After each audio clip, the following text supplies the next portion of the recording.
there are three really key differences, and the overarching distinction is the UK regime within the DMU is inherently more tailored and flexible to individual firms and their activities.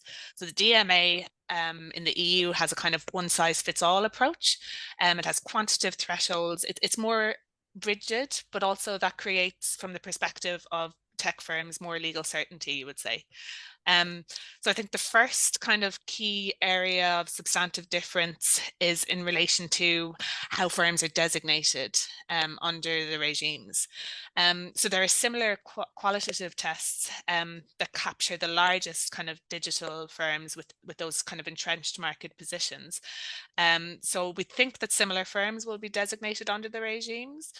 But the DMA in the EU has quantitative thresholds, and those thresholds raise a rebuttable presumption of the qualitative thresholds being met. And the Commission can designate under those thresholds in 45 days. But the DMU in the UK doesn't have the same shortcut designation.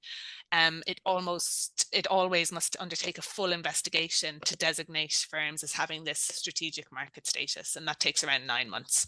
So it's much easier for the Commission to designate firms when you compare to the DMU and the CMA. I think the second limb to that is that the core platform services, as they're called in Europe, or the designated activities, as they're referred to under the DMU regime. So again, the DMA is more rigid there.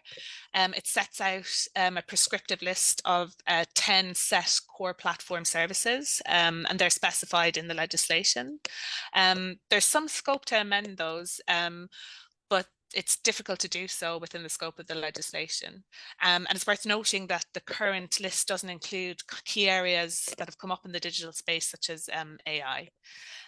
Whereas the DMU, again, has more flex there, because the concept of designated digital activities is inherently more flexible, and it gives the CMA more discretion to determine the scope of that.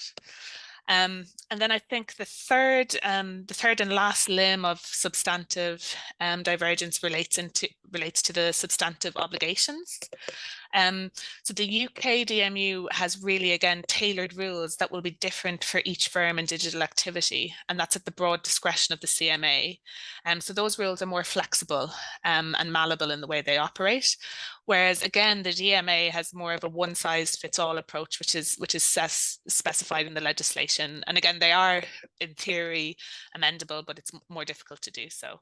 So I think all in all, kind of the headline point is really the DMCC here in the UK gives the CMA's digital markets unit really considerable discretion, and goes beyond the powers of the DMA in the EU.